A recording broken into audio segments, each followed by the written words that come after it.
Hello viewers, कैसे हैं आप सब। तो आज मैं आपके लिए लेकर आया हूं बहुत ही ज़्यादा इम्पोर्टेंट लेक्चर जिसका टॉपिक है एनपीएम वर्सेस एनपीएक्स। भाई देखो, जिस तरह से आपको पता है कि आजकल हम जब भी कोई एप्लीकेशन क्रिएट करते हैं, ठीक है, चाहे रिएक्ट ऐप हो चाहे हमारे पास नेक्स्ट जेएस की ऐप हो, तो वहां पे हम आज के टाइम पे एनपीएम के बजाय एनपीएक्स को बहुत ज़्यादा यूज़ करते हैं। लेकिन माइंड में ये क्वेश्चन ज़रूर रहता है कि ये जो एनपीएम है और एनपीएक्स है, इसके दरमियान में डिफरेंस क्या है। मतलब क्यों अब हम एनपीएम को यूज़ नहीं करते बल्कि एनपीएक्स को यूज़ करते हैं अपनी एप्लीकेशन प्रोजेक्ट्स क्रिएट करने के लिए। तो ये सारी चीज़ें मैं आपको आज के इस लेक्चर में बताऊंगा। तो आपने मेक श्योर करना है कि इस वीडियो को एंड तक देखना है। तो वीडियो को स्टार्ट करने से पहले अगर आप मेरे चैनल पे नए आए हो और अभी तक आपने मेरा चैनल सब्सक्राइब नहीं किया तो प्लीज़ मेरा चैनल सब्सक्राइब कर लो और बेल का आइकन भी प्रेस कर लो ताकि आपको लेटेस्ट वीडियोस की जो अपडेट्स हैं वो मिल सकें। तो चलिए अब वीडियो को स्टार्ट करते हैं।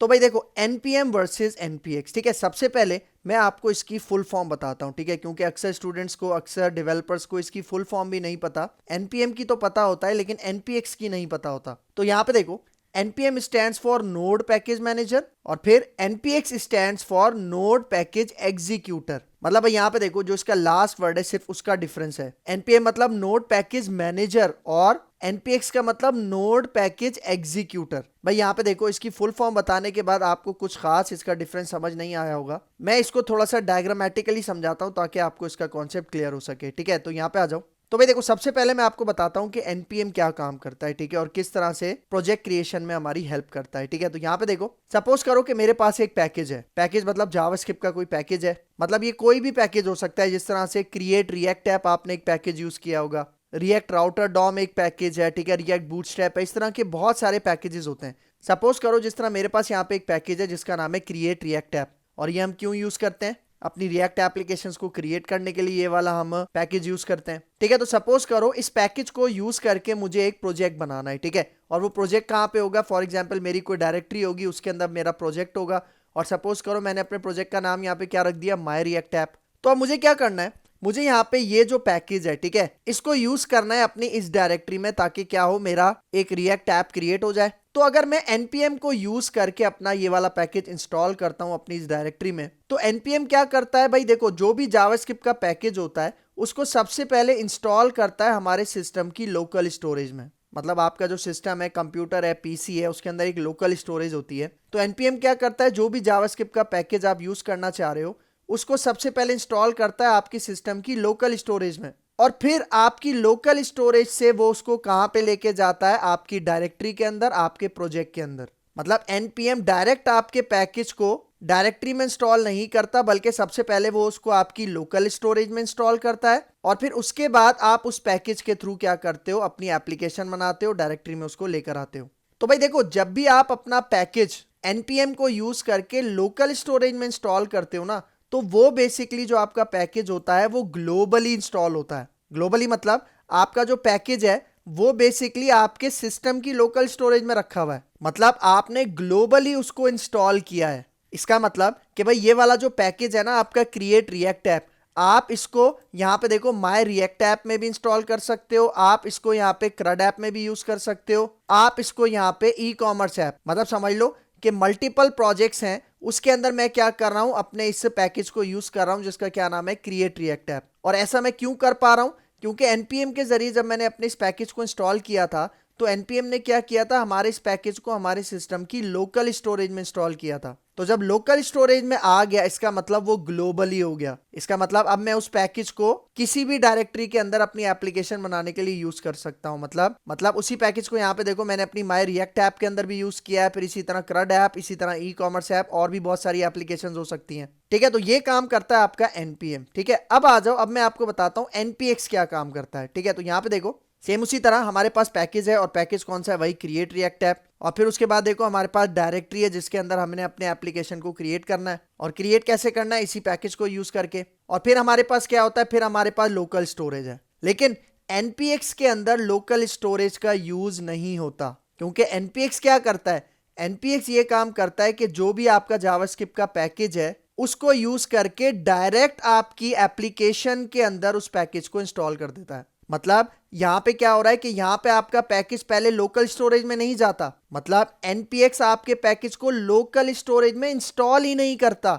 वो क्या करता है, डायरेक्ट आपके पैकेज को कहां पे यूज करता है, जहां पे आपकी डायरेक्टरी है, जहां पे आपकी एप्लीकेशन है। तो तभी npx का फायदा ये है कि भाई वो हमारे पैकेज को हमारे सिस्टम में इंस्टॉल नहीं करता। इसका मतलब जो हमारी मेमोरी कंज्यूम होनी होती है, हमारा पैकेज जो मेमोरी कंज्यूम करता है, उससे हमारी जो मेमोरी होती है वो बच जाती है। मतलब हमारी मेमोरी, हमारी लोकल स्टोरेज उसकी मेमोरी को कंज्यूम नहीं करता। ठीक है, तो मतलब npx क्या करता है, आपके पैकेज को डायरेक्ट आपकी डायरेक्टरी के अंदर, आपकी एप्लीकेशन के अंदर इंस्टॉल करके देता है। लेकिन यहाँ पे देखो एक कॉन्सेप्ट है, और वो कॉन्सेप्ट क्या है कि भाई यहाँ पे देखो ये जो मेरा पैकेज है ये लोकल स्टोरेज में तो इंस्टॉल हुआ नहीं। इसका मतलब ये जो हमारा पैकेज है ना, ये ग्लोबली नहीं है। ठीक है, ग्लोबली नहीं है, इसका मतलब कि ये वाला जो पैकेज है ये सिर्फ इसी डायरेक्टरी के अंदर मैं यूज कर सकता हूं। मतलब अगर मुझे अपने इस पैकेज को किसी और डायरेक्टरी में यूज करनी है तो वो काम मैं नहीं कर सकता, क्योंकि npx को यूज करके जो आप पैकेज यहाँ पे अपनी डायरेक्टरी में यूज करते हो वो ग्लोबली नहीं होता। ठीक है, तो ये कॉन्सेप्ट आपने बहुत अच्छे से समझना है, तभी आपको npx और npm का डिफरेंस समझ में आएगा।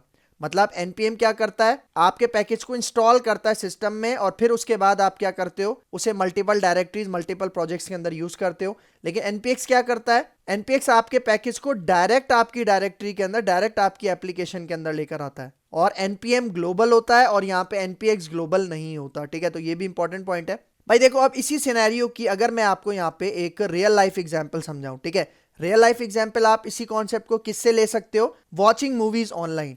भाई देखो पहले क्या होता था, अगर मैं 8-10 साल पहले चला जाऊं तो हम क्या करते थे, अगर हमें कोई मूवी देखनी है तो हम उसको पहले इंटरनेट से डाउनलोड करते थे। ठीक है, मतलब अपने सिस्टम की मेमोरी में लेकर आते थे और फिर वहीं से उसको हम वॉच करते थे, देखते थे।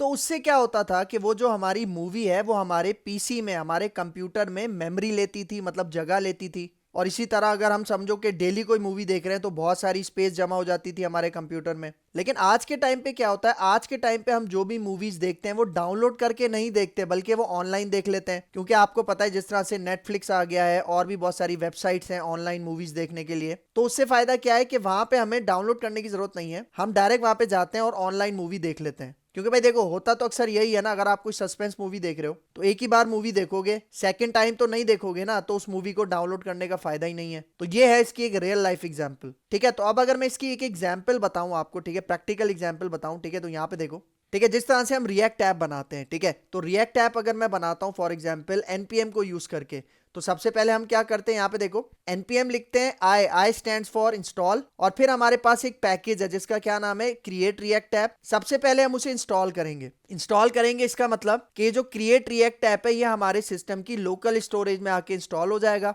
उसके बाद फिर इसी पैकेज को यूज करके हम क्या करते हैं, अपनी एप्लीकेशन क्रिएट करते हैं। मतलब यहाँ पे जो ऐप नेम है, यहाँ पे क्या होता है, हमारी एप्लीकेशन का नाम आता है। तो ये तो है npm का कॉन्सेप्ट, क्योंकि npm क्या करता है, आपके पैकेज को लोकल स्टोरेज में लेकर आता है, और उसके बाद आप उसी पैकेज को यूज करके डिफरेंट एप्लीकेशंस क्रिएट कर सकते हो। लेकिन अगर मैं बात करूं npx की, तो npx की कमांड हम किस तरह से लिखते हैं रिएक्ट ऐप को क्रिएट करने के लिए, यहाँ पे देखो npx और फिर क्रिएट रिएक्ट ऐप, और फिर देखो डायरेक्ट एप्लीकेशन का नाम। मतलब यहाँ पे देखो जो काम मैं यहाँ पे 2 लाइंस में कर रहा था वो काम मैंने यहाँ पे एक ही लाइन में कर लिया, खत्म। मतलब फास्ट तरीके से यहाँ पे देखो एप्लीकेशन क्रिएट हो गई। ठीक है, लेकिन यहाँ पे क्या होगा, npx जो हमारा क्रिएट रिएक्ट ऐप है ना, उसे हमारी लोकल स्टोरेज में इंस्टॉल नहीं करेगा, बल्कि उसे हमारी इसी डायरेक्टरी के अंदर इंस्टॉल करेगा और हम इसको इसी डायरेक्टरी के अंदर यूज करेंगे। मतलब npm ग्लोबली है और ये हमारे पास ग्लोबली नहीं है। ठीक है, तो ये बात आपने याद रखनी है। इसका मतलब अगर आप ये वाली लाइन लिखने के बाद क्रिएट रिएक्ट ऐप को यूज करो किसी दूसरी एप्लीकेशन को क्रिएट करने के लिए, तो आप नहीं कर पाओगे।